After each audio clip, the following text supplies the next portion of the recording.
Weekend nziza ku nshuti zacu mwese aho mudukurikiye muherereye abari mu majyepfo amajyaruguru burasirazuba iburengerazuba namwe abari mu mujyi wa Kigali nizere ko mumeze neza cyane. Weekend nizereye ko ari uburyohe aho bitagiye imeze neza, mukomeze kwihangana nyamuneka niko isi imeze. Uyu munsi yo itameze neza ariko ejo bikazagenda neza cyane.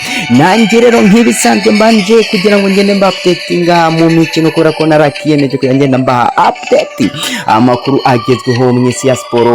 Ikipe ya Rayon Sport, ikipe ya APR, Kiyovu Sport, Mukura, Kigali Police n'izindi zose kabisa no kwisi hose kabisa tugenda tuhazenguruka. Iyi weekend rero yari byinshi bigenda bivuga ariko hari higanjemo imikino y'amakipe y'ibihugu kuko urareba ugasanga ikipe z'ibihugu nizo zagiye zikina cyane. Ikipe ya Portugal yaje kuba ikina nubwo ititwaye neza cyane. Ikipe ya Argentine yaraye yitwaye neza cyane ikindi igitego biri ku busa Lionel Messi aterekamo igitego. Ikipe y'igihugu y'u Rwanda nayo y'abatarengeje imyaka 17 ntabwo yitwaye neza kubera ko yaje kuba itsindwa na Ethiopia ibitego biri ku busa, mu gihe Abagande baje kuba batsinda Senegal. Ni nako ikipe ya Tanzania yinjiye mu kiganiro rwose nayo igiye kwinjira mu kibuga. Ubwo urumva yuko ibintu ari uko bigiye byifasha amakipe menshi agiye akina rero turaza kuba tuhagurukaho, ndetse ikipe y'u Rwanda yaje kuba ikina Rwanda A na Rwanda B zaje kuba zikina zinganya ibitego 2-2. Byose turaza kugenda tubigarukaho. Turaza kwinjira mu ikipe ya Rayon Sport, iyi nayo ni ekipe irimo amakomenti agiye atandukanye, witwa Hossein dukunze kwita Bubuni ndetse n'itwa Afamia Rotifi Azuzu Rotifi, ndetse ikipe ya Rayon Sport urageretse rwose ni hasi hejuru. Ni nako nanone ikipe ya Rayon Sport ureba body ukareba fan base ikipe ya Rayon Sport, ndetse ukareba na komite iyoboye Rayon Sport ya Twagirayezu Tade. Izo impande nazo rwose ziri mbiri biracyakomeye. Turaza kugaruka rero ku by'inama y'inteko rusange idasanzwe iteganyijwe ku itariki 22 z'ukwezi kwa 11 2025 rwose. Ibaruwa yamaze kuba ijya hanze yasohowe n'itwa Paul Muvunyi. Ibi byose turaza kugenda tubigarukaho turebere hamwe ese niki kidasanzwe cyo kwitega, ese hazaba iki. Ibi byose rwose amakuru ndimo ndagenda nyakurura kubera yuko ndimo ndagenda nk'ibiki icyumvirizo mu buyobozi muri komite y'ikipe ya Sport. Iyo mvuze komite y'ikipe ya Sport benshi duta twumva aba bayoboye ekipe Twagirayezu Tade, kwa kuvuga board mugaca mumva Paul Muvunyi ndetse n'abandi bagiye bafatanyije ndetse na fan base.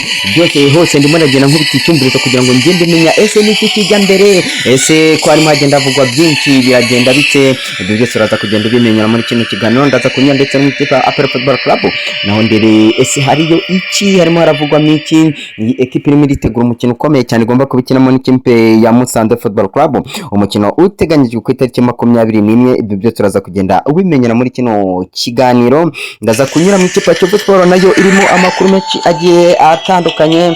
Ikipe ikavuga yuko none isa nkaho yagarutse ku murongo kubera yuko iyo urebye uburyo urimo iritwara muri shampiyona ubona yuko ari ikipe ihagaze neza, mu gihe umwaka ushize twabonaga yuko ari ekipe igiye kumanuka.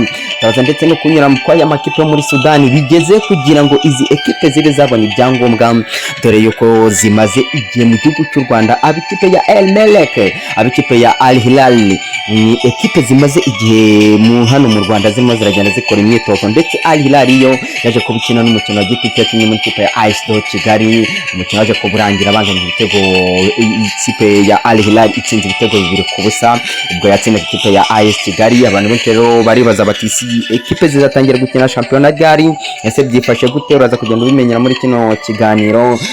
Ubwo rero ikintu ubusabwa ni kimwe nuko nkandira subscribe nimba utarakoraho waba warakoze ukibuka gukanda like, ubundi tugenda twibana neza cyane gatanu kuri Kagenzi Cup.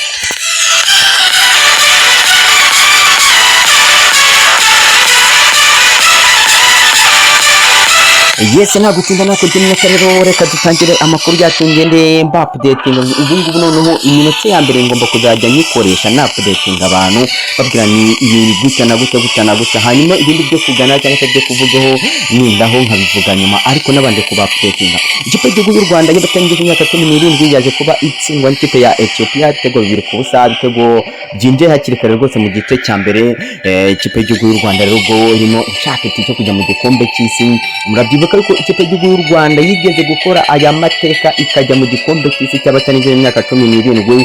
Niya ekipe yari irimo bamwe mu bakinnyi twavuga yuko baje kuzamuka rwose bakaba n'abakinnyi bakomeye, harimo ba Usengimana Faustin, ngira ngo murabibuka neza cyane, aba ba Emery Bayisenge, aba ba Muhire Kevin, abo bose nibo bari baza mu kinino ekipe. Ubu ngubu rero ino ekipe irimo irashaka itike, ariko yaje kuba bitayigendekera neza rwose, kuko hariya yaje kuba ihakubitirwa ibitego 2-0. Ni nako mubwira yuko ikipe y'Abagande yo yaje kuba yitwaramo neza kubera ko yatsinze Senegal ibitego 2-0. hanyuma nkakubwira yuko ikipe ya Argentine yaraye nayo itsinze ibitego 2-0, yatsindaga Angola rwose. Lionel Messi byari ibirori bikomeye cyane hariya Rwanda mu gihugu cya Angola, aho na perezida rwose nagiye mbona amavideo n'amafoto amanuka akajya kwifotozanya na Lionel Messi kizigenza rwose maestro.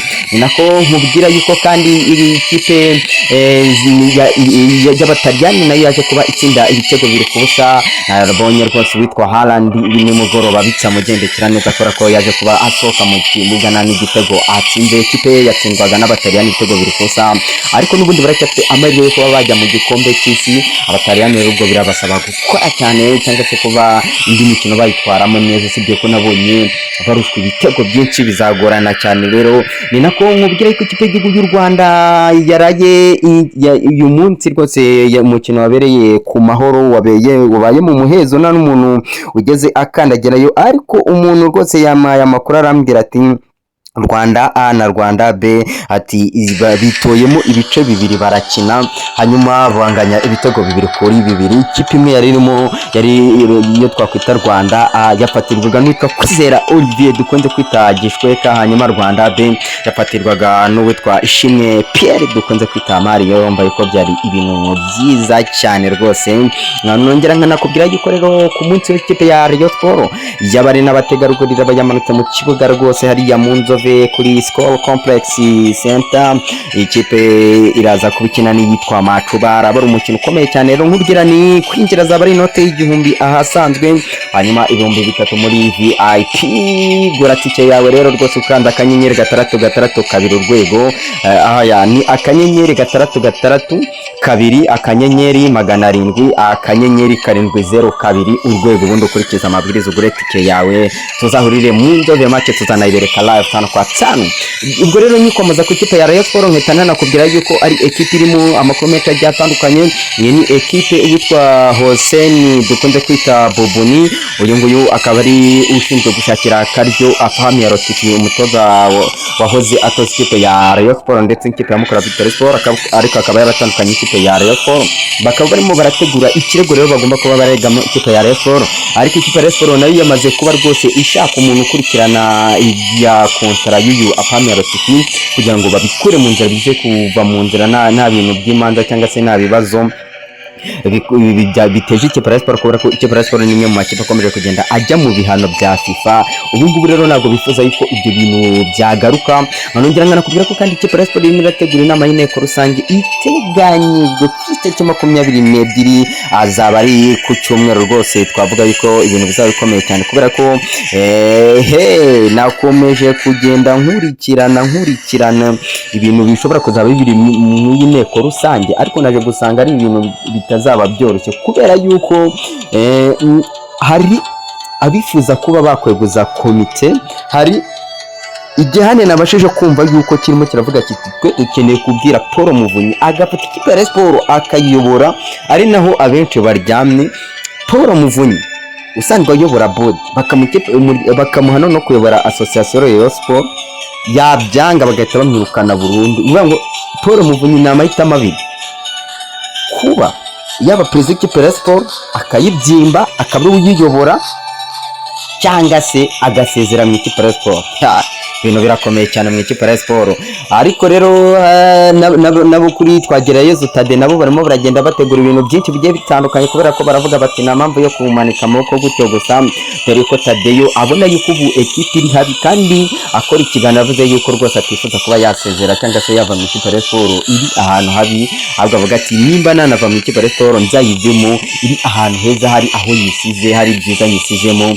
Ubwo rero we yiyegereje aba ba Munyakazi Sadat, abangaba wahoze ayobora Rayon Sport, retired captain wa Yezu Jean Fidel. Ubwo rero urumva yuko ibintu bitoroshye mu ikipe ya Rayon Sport, inama zo zirakomeje kugenda